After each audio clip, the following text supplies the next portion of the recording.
If you want to build an AI system where you can just simply hand off a task or something to it and basically just have it run, and it could run for hours, maybe days or something like that, then in this video, I'm going to show you how I am solving that problem for myself through a stock trading agent that actually throughout a full day, right? Throughout a full trading day, this agent is monitoring my positions throughout the day. It's recommending me any entries or exits depending on the strategy that I gave it. And it's actually doing a pretty good job. So one of the problems with building long-running agents is that the longer that they run, the more information that they have and the more that their context window starts to fill up.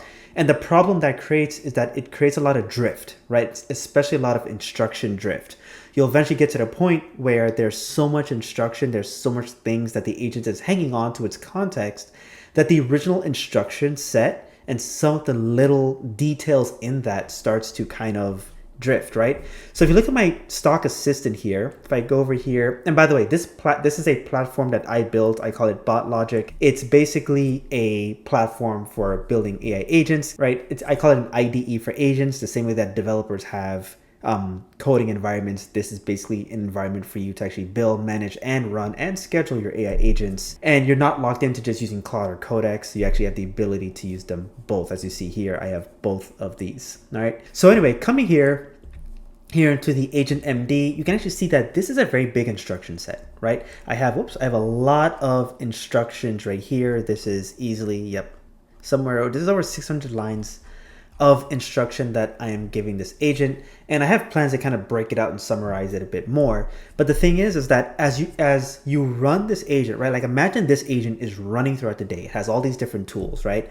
I've given it tools where it can actually pull in historical stock information. It works through Robinhood, so it works in Robinhood. I give it Perplexity search, so it can do web searches. It can actually control a browser as well, right? So this agent can do a lot of different things. And as it's doing a lot of those things, it's hanging on to anything that it learned, any important context and things like that. So the problem is that as this runs longer, right, it's probably not going to remember a lot of very specific and very important instructions that I have here in this agent MD. And by the way, I did not write all this. I started with maybe a simple paragraph, and as I iterated and I learned and I created a loop for my agent, it started to self-optimize, and that's exactly how it ends up into this bigger file that, again, I plan on condensing and breaking it out so it's a bit more easier for the agent. But nonetheless, the point is that as your agent runs longer, it's going to drift, right? And so you can't just have one agent session that's just running for hours,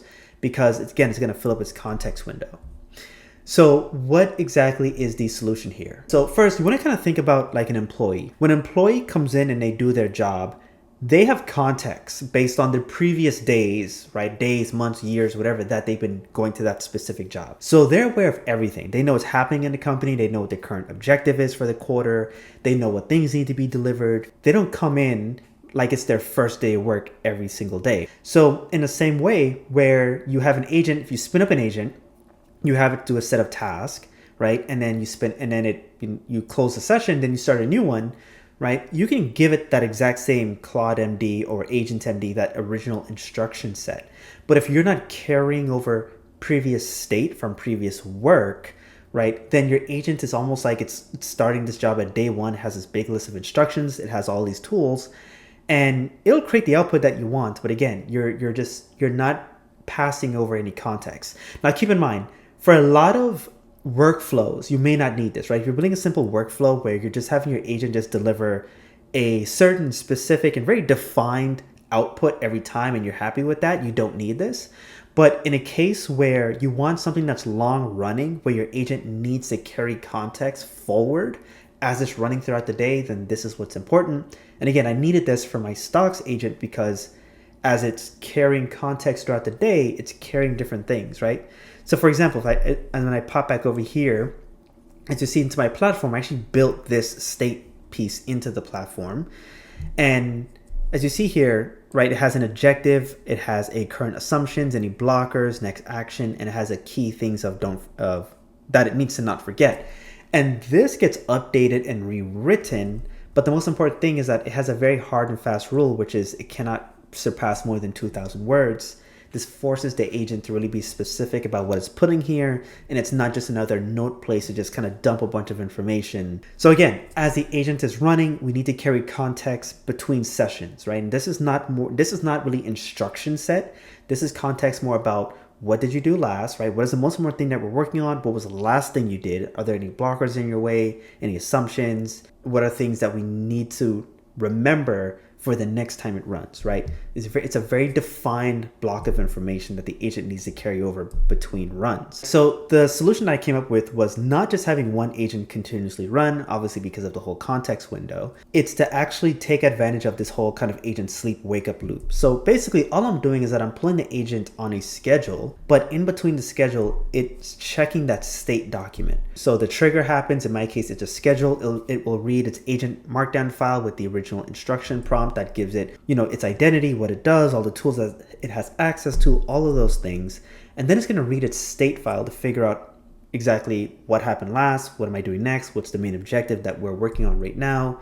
It's going to execute, it's going to update that state document, and then it's going to go to sleep and clear its context window. And so the next time it runs, it starts with a clear context window, absorbs all the information from the instruction, the state, does what I needed to do, and it sleeps. And the cool thing about that is that because this is happening, as you see here, right, this is running at 9:30, 10, 10:30, and 9 more times, right? So this agent is running many times throughout the day, and that allows me to basically get the same effect as having a long-running agent, but again, without blowing through its context window and things like that. So in the state file that you see here, this is actually just real examples I pulled from my agent, but it has an objective, a current position, any active assumptions, blockers, next action, things to not forget. You can customize this to make this yours. So in my case, this was just very good for this agent. And this is kind of like a templates approach to this, but for different agents, maybe this can be thinner, maybe it needs to be a bit more detailed, right? So as you can see here, these are just some of the different runs, right? These scheduled runs that this agent has been through. And I can say that it has done a pretty good job carrying the state over. And the cool thing with that is that it's actually saved me tokens, because since the agent has already done some research early on, it doesn't need to go and call the tool and do a web lookup to figure out information that a previous state or a previous run already figured out. So yeah, it's a pretty cool solution. It works for me. And this is what I'm using to completely just kind of let this agent hand off into that agentic account. The only thing it really confirms with me is really whether or not to enter once something meets the zone and the position size. But even that, I am soon going to start letting the AI have more autonomy over position sizing and things like that, using what percentage of the account and whatnot. All right. But anyway, I just want to show you guys exactly how I'm working with building long running agent sessions by using this whole kind of wake, sleep, schedule, and state document in order to get me the output that I want, which is basically an agent that can run throughout the entire day, execute tasks, and not worry about its context window and drift and things like that. All right. So anyway, if you're building a long-running agent or you're doing any cool thing with agent memory, do let me know in the comments below. Hope you got some value out of this video. And by the way, if you are interested in this tool, this is actually something that I built just for myself. But I've shared this with a couple of people who are building agents. They really like it. It simply wraps around the Max terminal. But again, just gives you a much easier way to initiate the agents, start a context. So instead of having to start up a session and manually tag it, it automatically just tags the agent MD and everything from the start. And yeah, it's just a really good, easy way, at least for me, to actually build, manage, schedule running the agents and things like that. So if you're interested in this, do let me know in the comments below. With that being said, I'll see you in the next one. Thank you.